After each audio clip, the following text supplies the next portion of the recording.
Patty. It smells very garlicky, doesn't it? I'm not sure what they fed him for dinner, but it smelled really good.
Church, you need to start your life in Christ.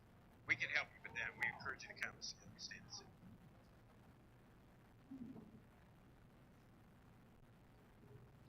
Had it not been the Lord who was on our side, had it not been the Lord who was on our side, the anger of the enemy would have swallowed us alive. Had it not been the Lord who was on our side, blessed be the Lord who would not give us up. Blessed be the Lord for his unfailing love. The snare is broken and the hand is stayed.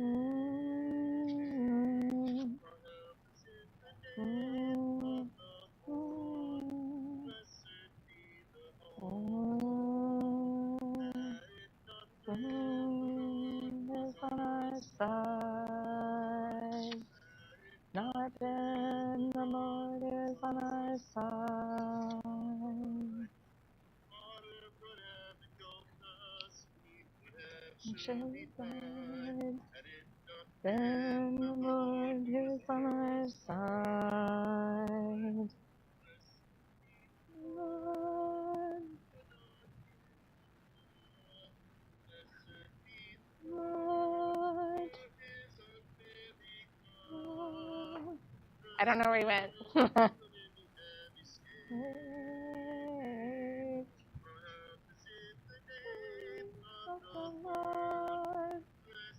be the Lord. would not give us Lord, blessed be the Lord for his unfailing love. The snare is broken and we have escaped. Our help is in the name of the Lord. Our help is in the name of the Lord. Blessed be the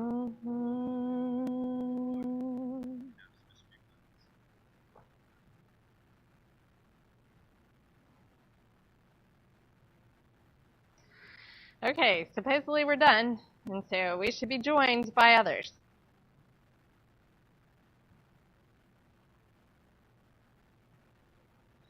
I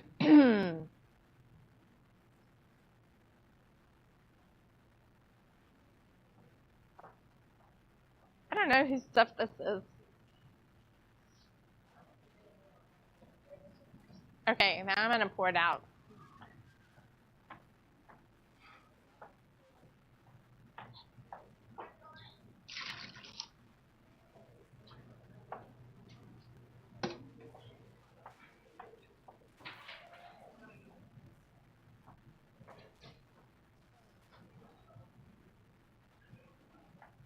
I don't know.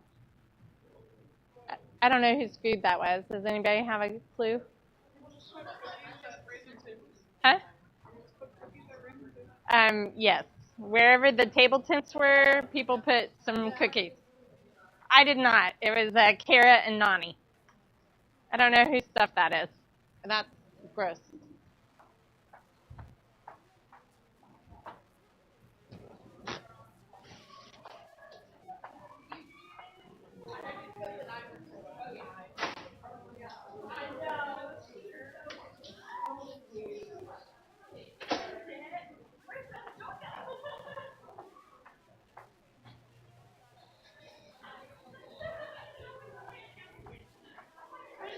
You think I should move that table over to the other? Or you think that's good? I think it's fine. Okay. Okay.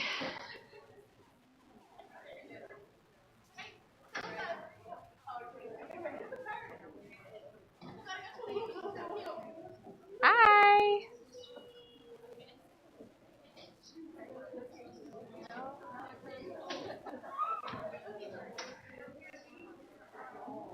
Addie.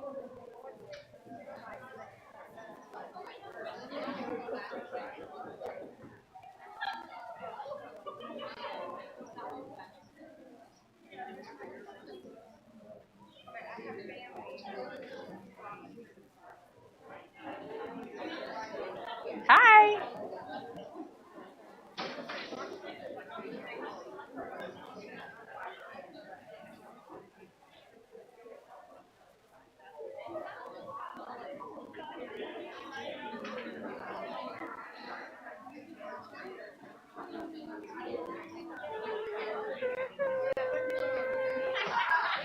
Y'all just fill in wherever.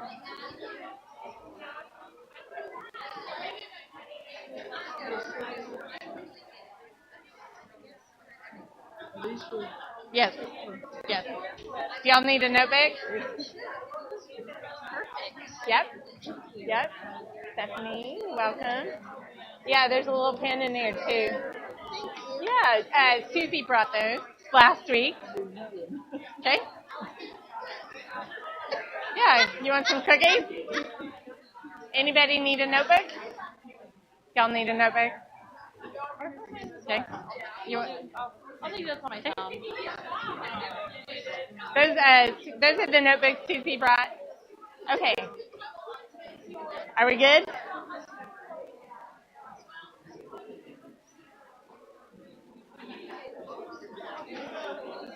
Okay. I see a couple more in the hall, and then we'll get everybody here. Whoop. Come on in. Perfect. This is awesome. How are you guys? Yes.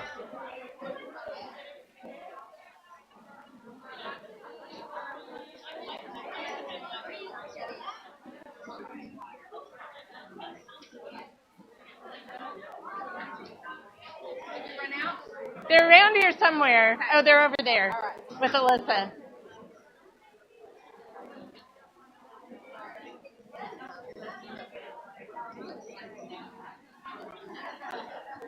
Okay. Can everybody hear me okay? We're doing something new tonight. We're actually going to try live streaming this. So, oh boy, I get to be the guinea pig that we can go back and look and see how this all went and make adjustments. And so, if you can't hear me, raise your hand. I have a little bit of a leftover allergy problem going on, so my voice is not as loud as usual, but it's still pretty loud. Do you want to close the door, Hannah? Because you don't need to hear me all the way down to the 2-year-olds. Abby doesn't need to know what I'm saying in here. So thank you guys for being here tonight. I have to start a timer because I am super wordy. We already have a few less minutes than what I had hoped. So I'm going to be talking kind of fast tonight. But, you know, if you're like, oh, I really wish she would have shared more about that point, you can absolutely come and find me later. My name is Julie Porter. I am Chris Porter's wife. I am Hannah and Kaylee and Rachel's mom, and I'm Ezra's grandma. And those are the titles that I wear the most. I'm very excited to be here tonight to keep us going on our living a life of balance. And as we kind of discussed this in the summer, Jimmy Ann and Susie and Jennifer and I kind of sat down together, went through a variety of topics. And one of the things that really struck out to me as I have listened, I do my daily Bible reading auditory as I commute to the office. I hear over and over and over God's concept of balance and staying in balance and not being out of balance. And primarily, I'm getting this in Proverbs, and a lot of this is directed towards financial transactions, which of course appeals to me because I am an accountant. But the whole concept of balance is such a running theme through God's book that there are obviously other places that we need to correlate this concept of balance. And so we found this book, and Susie showed it last week, but just in case you're interested, it's called Leading a Life of Balance. I don't know how to pronounce the lady's last name, if it's Kind or if it's Kinda. I have no idea. But our inspiration for this series is from this. And ironically enough, my topic tonight is work and rest. And when I told my friends at work that I was teaching this lesson tonight, every person has laughed that I have said that to. Because it's like, Julie, why are you teaching a balance of work and rest? Do you know how to rest? And so I said, of course I need to learn. That's why I chose this topic. I picked this one myself. It was not assigned to me. And so the reason is because I need to spend more time in balance and not be one way or the other. So I appreciate you all being here tonight. I appreciate Susie kicking us off last week, talking about our wants and needs, and we're going to see how a little bit of that fits back into work and rest today. And I just want to emphasize that we have all ages of ladies in this class. This lesson is applicable to you no matter what age you're at.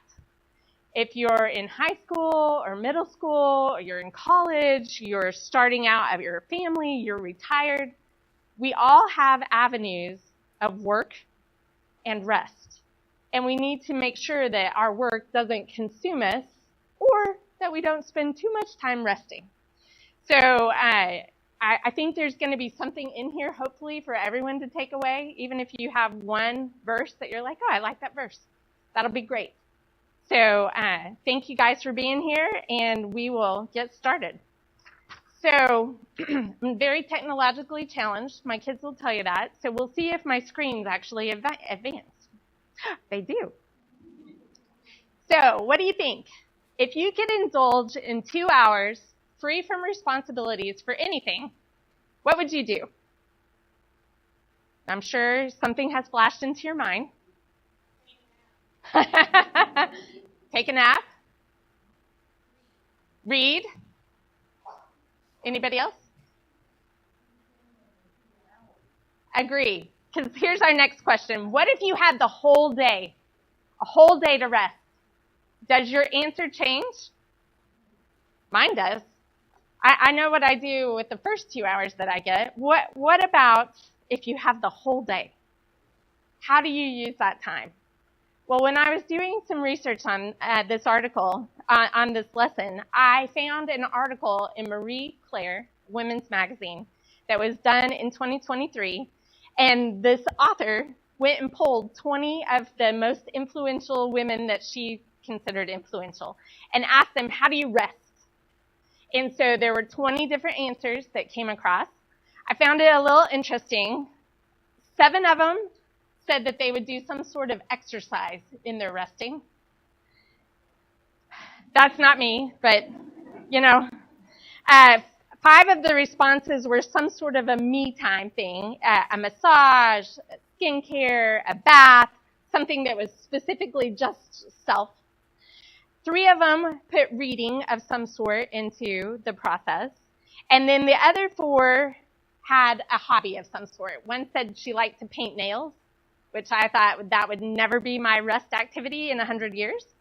Another lady said that her favorite rest period was cold water therapy. And I just wondered if anyone has that on their list. I was like, okay, I've done it. but Believe it or not. And right now, the pool in my swimming pool in my neighborhood is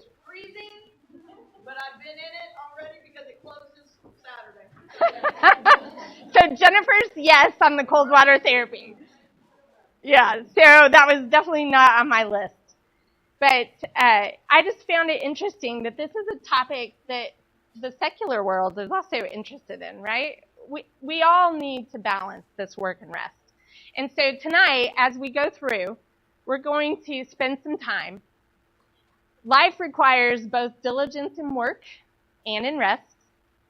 The Bible is going to have several examples that we're going to hopefully get through. And then rest is not idleness. It is purposeful renewal. And I want you to stop and think about that last statement. Does that statement bug anybody? Does that give anybody some heartburn when you read it? When I read those words, I have to tell you, it's hard for me to rest, which is why the whole concept of work and rest is very important for me to study. Because the part that I get hung up on is resting is not idleness. We have to be diligent in how we're resting, and we're going to talk about that a little bit further. But I want everybody to take note of that right here at the beginning.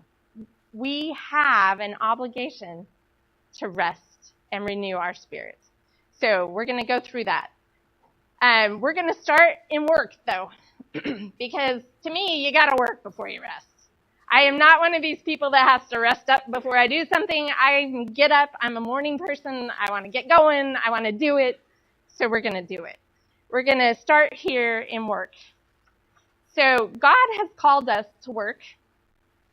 It's a very initial principle that happens in the Garden of Eden. Right out the bat, when Adam and Eve sin, there is work. Eve's work is she's going to be having more pain in childbirth. Adam's work is he's going to have to actually physically work to eat. Work is a principle that happens because we didn't obey when we should have. So this concept of work goes clear back to the beginning. And when we get into the New Testament, we see that this pervasive attitude towards work is very central in a lot of Paul's themes. And so here in 2 Thessalonians 3, 6 through 13, it says, "In the name of the Lord Jesus Christ, we command you, brothers, to keep away from every brother who is idle and who does not live according to the teaching you received from us. For you yourselves know that how you ought to follow our example.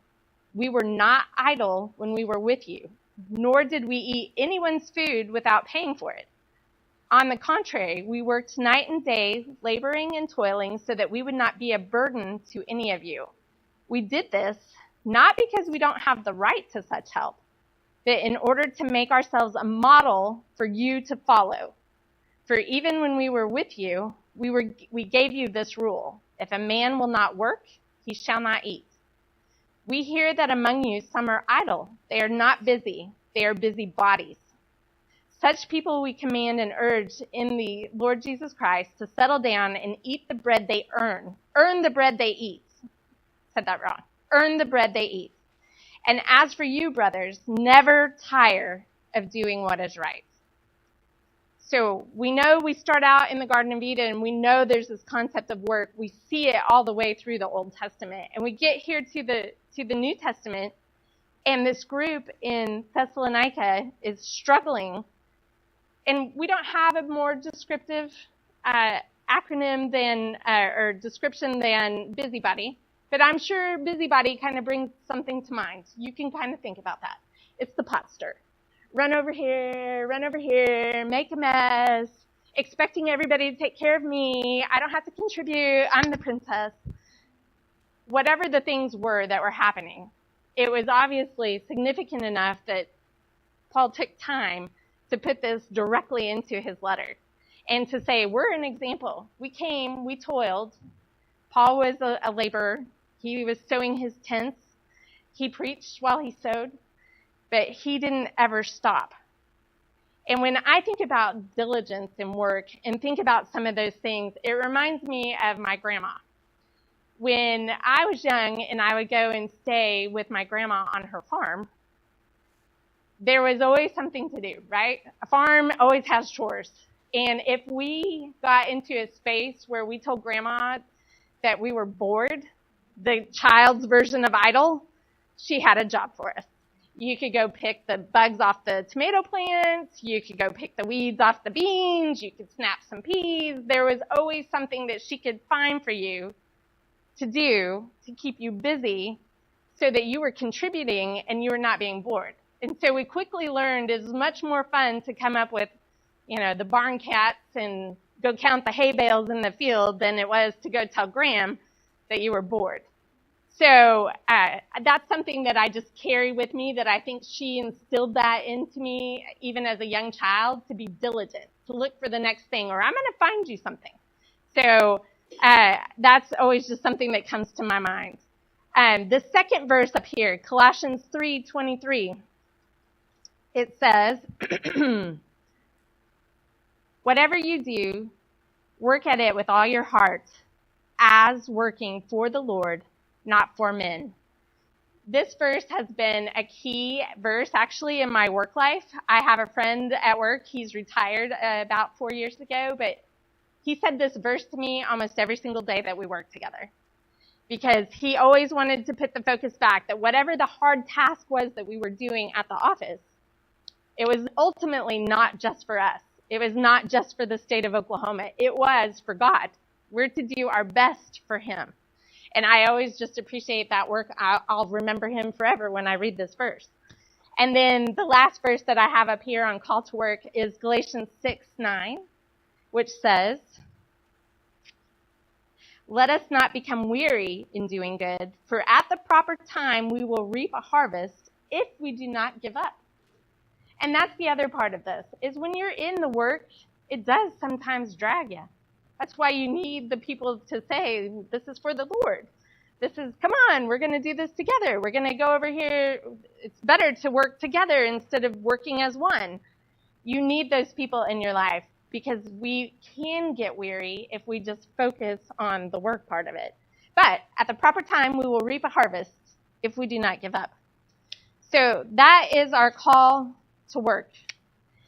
So, as I told you, I listen to my Bible story every day, and I have a book that I love. The Bible that I got has some New Testament, some Old Testament, some Proverbs, and some Psalms every single day.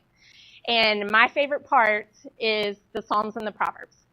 And so I hear over and over, Proverbs is super easy to listen to multiple times in a year. Same with Psalms, but not quite as easy. Proverbs spends so much time telling us not to be lazy. There are so many examples of the ant. You can see I've got one up here. There's so many examples of not being slothful, don't be a sluggard, and we have a little handout that's going to go around the table that you can staple into your notebook.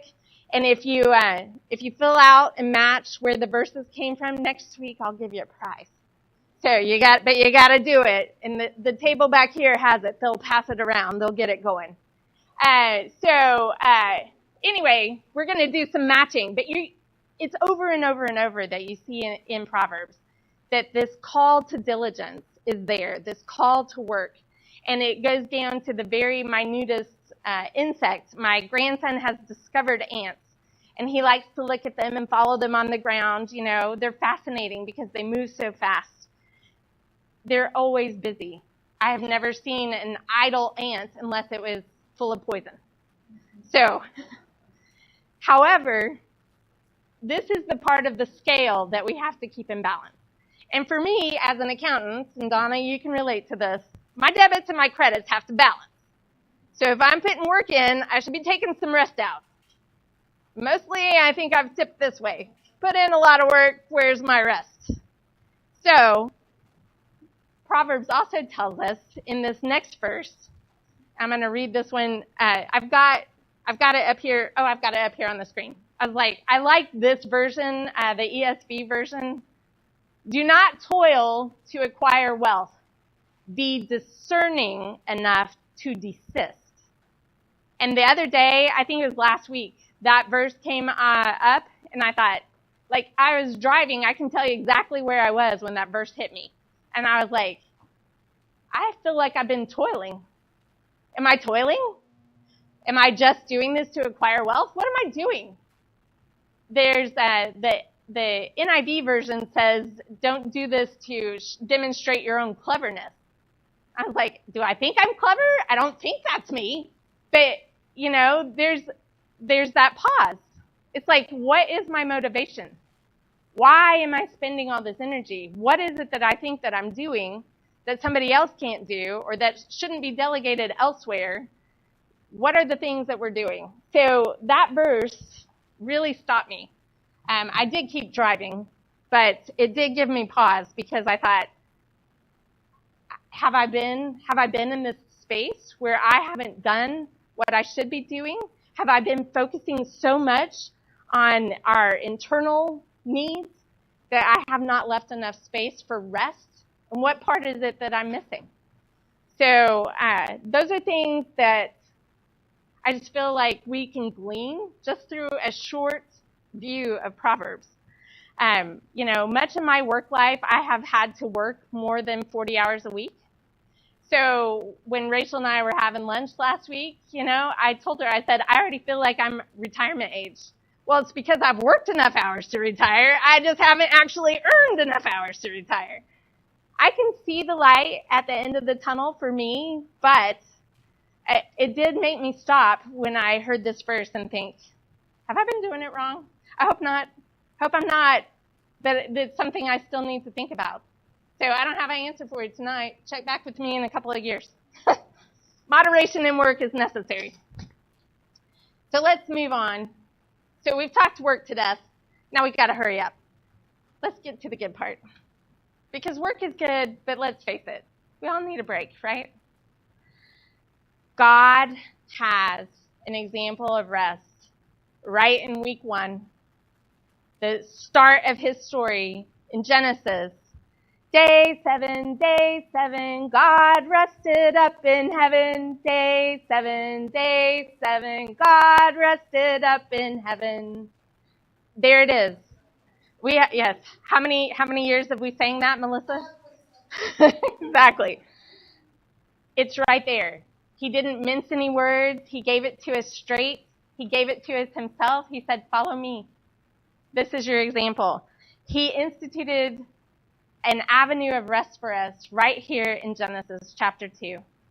And that rest became a rhythm for their society.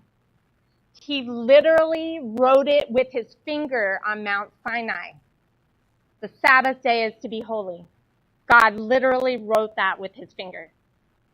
If it was that important that God wrote it with his finger, shouldn't we pause and see what we need to glean from that? He wanted us to take that time to stop. Rest from your labor. Pause and think of me. Think of the things I have done. You need this renewal. And he even went so far that in Exodus chapter 24, there's a whole series of Sabbath years that they get into a progression of Jewish holidays that every 7th year you rested for the year. And then the 50th year, so after 7 years of having a rest of the year, you had a 50th year. And he says, don't freak out about what you're going to eat when you get to that end year. I'm going to give it to you. You just have to trust me because this is what you need. This is your time of rest. And if that cycle is already there biblically for us, we should trust it. We should be able to see that and trust that he will keep us through to his plan. So we know that Jesus trusted God. And the Bible tells us often that Jesus would withdraw to rest. And he would often go into a desolate place, or it'll describe it as wilderness. And he'll say that he went there to pray and be alone. He did that not only for himself, but also to model that for his disciples. And that's another thing that as I was studying this lesson, quite honestly, it was probably very much God was like, you need an object lesson for this. Last week, I got a very bad sinus infection. And I had to miss work Tuesday. I didn't feel that great on Thursday. I went straight to minor emergency. My comptroller, who is my right-hand woman who is trying to get a new accounting system put in, she felt the same way as me. I called her as soon as I left the doctor and said, I'm taking tomorrow off. You need to take tomorrow off. We both need to rest. Because even if we keep pushing ourselves, we're not going to accomplish our goal. We got to have a minute to rest. You're really not working? I'm really not working. Because I told her I really wasn't working, she really didn't work. And we both got some rest. And so would I have thought that far ahead if I hadn't been studying this? I would like to think I would, but I know myself and I probably wouldn't have. We both probably would have been dead on the floor. This also reminds me of Sherry Cole. One time in one of our ladies' seminars, she told us about a time that she had come home. And one of the things that she always did to give herself rest is when she got back from a tournament or from a scouting trip, she would go for a run and clear her head and have that meditation time with God. And she said sometimes she would leave the kiddos standing at the end of the driveway crying because Mama just got here. But she knew she needed to have that rest and get that renewal in order to be a good mama for them. It takes self-control to do these things. We have to work on that fruit of the Spirit in both places, either work or rest. But that is a story that she told us that has really stuck with me for a very long time. I think I was probably a teenager when she said that. Self-control will help us get there. Practicing the right kind of rest, though, is something I think is a little different. And I just want to touch on this briefly tonight while we're together. The world focuses right now a lot on self-care.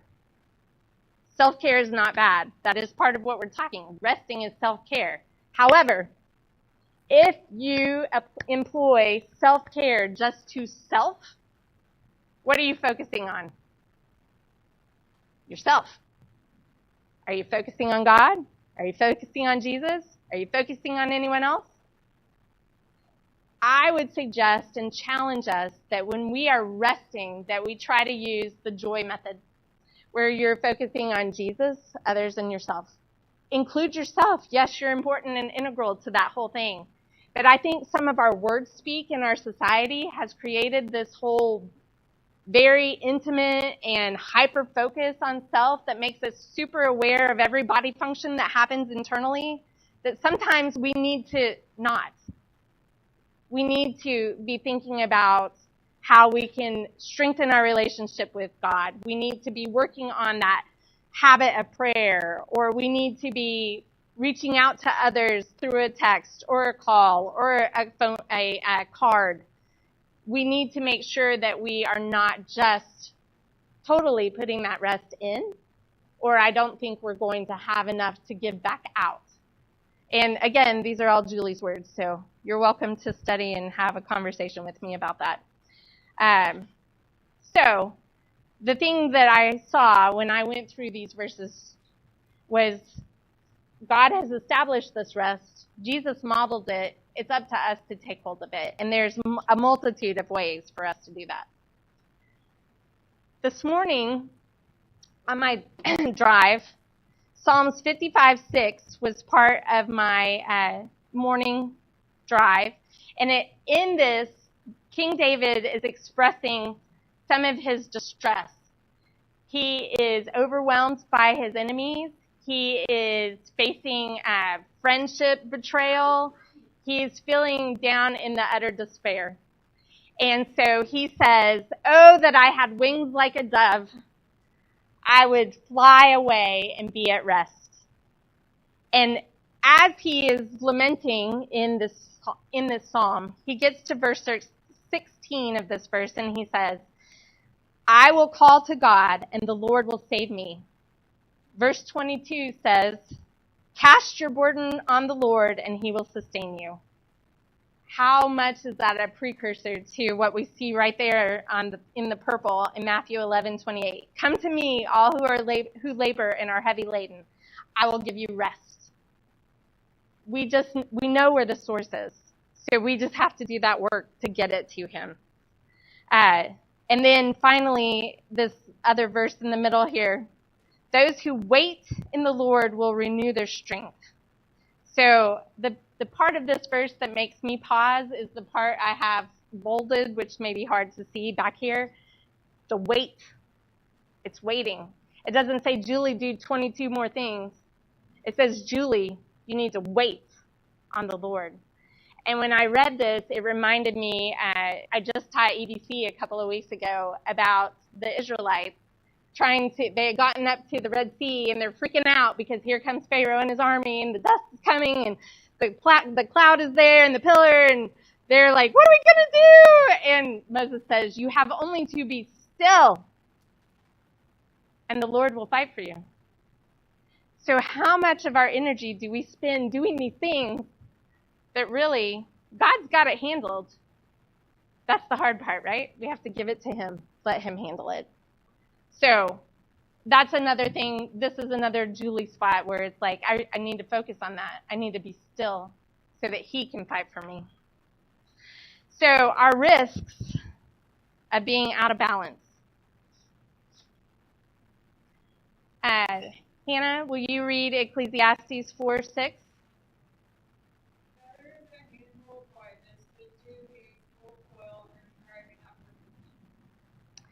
So, better is one hand of quiet. That whole a bird in one hand is better than two in the bush. That's where it comes from. We wonder why people don't know so many common sense things anymore. It's because they're not reading their Bibles enough, because this is from the Bible. I don't know if people would know that. So, be content with what you have. Not be striving for those next things.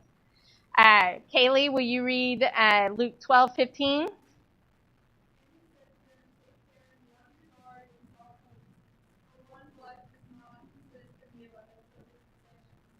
Life does not consist of the abundance of possessions. This ties back to Susie's lessons last week. Wants and needs. We're not in this to get the stuff. Because when you start to get out of balance and you're focusing on that materialism, that's where the other parts of your life start to skew as well.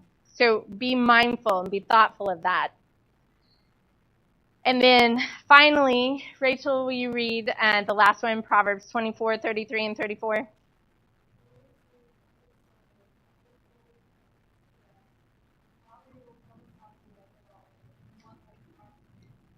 Okay.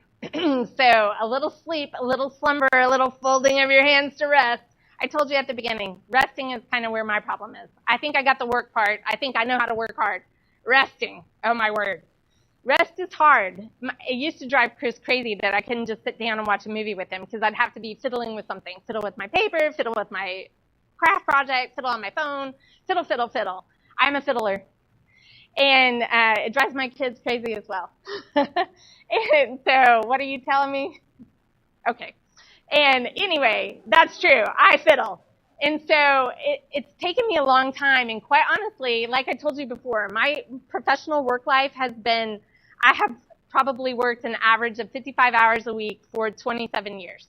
And some weeks I work 90 hours. Some weeks I work 120 hours. Some weeks I work 35 hours. I've worked a lot in my life.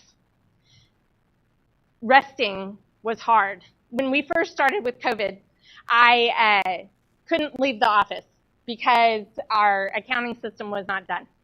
And so we actually we had to be there during the audit. It hit in the middle of the audit. We were not finished. And my shifts actually doubled because I had to have my workforce come in 2 shifts, and I had to be there the whole time. And so it was a significant amount of work when COVID hit. And after we got finished through the audit and we issued the financial statements, then we had some technology and we could leave the office. And I ended up at home for about 3 or 4 months.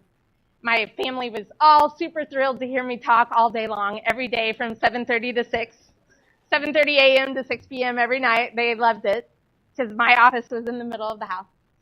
But I have to confess that I got used to some of that. And I was like, I have worked really hard, and I'm just going to take it easy. I'm just going to mess around on my phone And Chris would be like, how long are you going to play on that phone? I have only been doing this for 20 minutes. It's been 2 hours. Are you kidding me? I've lost concept of time. And it's just like, so moderation is the key here, ladies. Can you drink Dr. Pepper? Yes, in moderation. Can you play on your phone? Yes, in moderation. Can you watch one more episode of Columbo? Not if it's bedtime. Put it down and go to sleep. So, those are the things that we have to watch to keep in balance. I've been talking about diligence a lot. We have a teamwork activity. We just are not going to have time to get to it. I have some verses that you all can look through later about being diligent. But diligence is what helps us stay in balance. It is defined as careful and persistent work or effort, steady, earnest, and energetic effort. So you're working towards either your rest or your work. And we'll skip through. There's our verses. I'll have a handout for you. I have some printed ones, a few tonight, but I can give these to you next week. We're just not going to have time. So let's wrap up. Practical steps to keep in balance. Number one, and again, these are Julie's views. You can have other views. You're welcome to. Share them with me, because I probably still need to improve. Schedule regular times for rest and renewal. That's key. And employ that joy method if you can. Prioritize your time with God through scripture and prayer.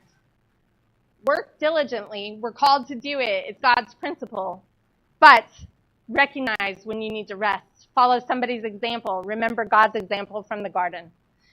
And finally, trust God. Be still. If nothing else, be still. In conclusion, because I am an accountant and I have to wrap it up, balance between work and rest honors God's design. It's very evident. We had a tiny, tiny scratch off the surface this morning. You can get way into this if you would like and delve into it more. I obviously need to do some more growth. There are biblical examples that will help us live a very well-rounded life.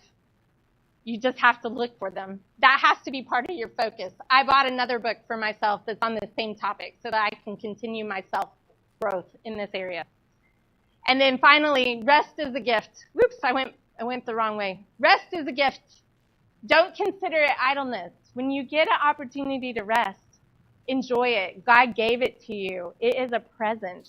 Right now in the 2-year-old class, Abby is singing, "Every good gift is from God. Every good gift is from God. Every good gift is from God. Thank you, God." This is a gift. Please use it as such. Thank you, ladies, very much. It is 7:59. I made it to the time. If we'd have done our teamwork activity, we'd be way over. So I appreciate you all being here. And Jimmy Ann, I think, is on deck next week. Or is it you? Okay. Thank you, guys. Yes.